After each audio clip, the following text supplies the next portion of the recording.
close your eyes, and breathe slowly. In the heart of the city, between hurried footsteps and gleaming buildings, a small, quiet garden rests. Eleanor, a garden whose name has long been forgotten, has been sleeping gently for years. But today, someone's footsteps softly touch the soil and wilted flowers. With each step, the garden's story slowly awakens, inviting you into a place of quiet reflection and deep relaxation. In the heart of downtown Portland, between towering glass buildings and busy streets, there lived a small community garden that had forgotten how to bloom. The garden's name was Eleanor, though few people remembered that anymore. She had once been vibrant and full of life, her flower beds bursting with color, her vegetable patches heavy with tomatoes and herbs that neighbors would share over the wooden fence. But that was before the endless construction, the pollution, and the neglect. Eleanor's soil had grown tired, her flowers wilted, and one by one, the gardeners stopped coming. The morning dew no longer sparkled on her leaves, and the butterflies had found other places to dance. Eleanor spent her days watching office workers hurry past, their faces buried in phones, their shoulders heavy with the weight of deadlines and responsibilities. She recognized that look, it was the same weariness she felt in her roots. On a particularly gray Tuesday morning, a woman named Sarah stumbled into Eleanor's quiet corner. Sarah was 35, an accountant at the firm across the street, and she was having what she later described as the worst month of her entire adult life. She had missed her promotion, her relationship had ended, and her mother had been calling daily with concerns about Sarah's life choices. Sarah felt like she was drowning in expectations, her own and everyone else's. She collapsed onto Eleanor's old wooden bench, not caring that it was slightly damp from the morning mist. For the first time in weeks, Sarah stopped moving, stopped checking her phone, stopped planning her next task. She just sat. That's when something magical happened. As Sarah's tears fell onto Eleanor's forgotten soil, the garden began to remember. Eleanor couldn't speak in words, but she had her own language. As the days passed and Sarah continued to visit during her lunch breaks, Eleanor began to communicate through the slow, patient language of growth. A single dandelion pushed through a crack in the concrete near Sarah's feet.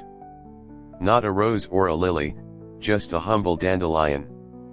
Sarah almost pulled it up, thinking it was a weed, but something stopped her. Instead, she found herself watching it sway in the breeze. "You're not supposed to be here either, are you?" Sarah whispered to the little yellow flower. Eleanor was trying to tell her something, that growth doesn't always look pretty, that sometimes the most resilient things grow in the most unlikely places, and that there's beauty in simply persisting. Sarah began bringing her coffee to Eleanor every morning before work. She started small, clearing away some trash, deadheading a few forgotten flowers, talking to Eleanor about her day and her fears. "I don't know what I'm doing," Sarah confessed one morning, her hands dirty from pulling weeds. "Everyone else seems to have it figured out, and I'm just tired. I feel like I've forgotten who I'm supposed to be." Eleanor understood, she too had forgotten her purpose, had let the noise of the city and the weight of neglect convince her that she wasn't worth tending. But as Sarah cared for Eleanor, something reciprocal began to happen. The garden started to wake up, and so did Sarah. Word spread quietly about the woman who talked to plants in the little garden. First, it was Marcus, the barista from the corner cafe, who brought leftover coffee grounds to help the soil. Then Clara, a retired teacher, who contributed seeds she'd been saving for years. Soon, a small community formed around Eleanor and Sarah. They weren't master gardeners, they were tired people who had found something worth tending together. Elena, a nurse working double shifts, found peace weeding in the early mornings. James, recently divorced, discovered purpose in building raised beds on weekends. Mrs. Chen, who lived in the apartment above the pharmacy, shared tomato seedlings and stories of her grandmother's garden in Taiwan. As autumn approached, Sarah realized something profound. The garden hadn't just been neglected, it had been waiting. Waiting for someone to remember that growth takes time, that beauty doesn't always look like what we expect, and that sometimes the most meaningful changes happen slowly, underground, invisible to the hurried world. Eleanor's transformation wasn't dramatic. She didn't become a magazine-perfect garden. Her flowers were modest, her vegetables sometimes lopsided, her pathways still cracked. But she was alive, tended, loved. Sarah looked different too. Not younger or suddenly successful, but calmer. More rooted. She had learned Eleanor's lesson, that worth isn't measured by constant bloom, that rest and dormancy are part of growth, and that community grows from small, consistent acts of care. Winter came, as it always does, and Eleanor's visible growth slowed. Sarah worried at first, had they failed? But Eleanor was teaching her about seasons, about the necessary rest that comes before new growth. Sarah learned to tend herself the way she had learned to tend Eleanor. She said no to projects that drained her, yes to friendships that nourished her. She stopped comparing her garden to the pristine photographs on social media, her life to the highlight reels of others.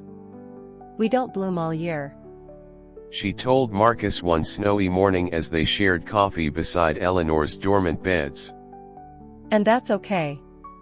Spring returned, as it always does, and Eleanor bloomed again, not perfectly, but beautifully, uniquely, truly.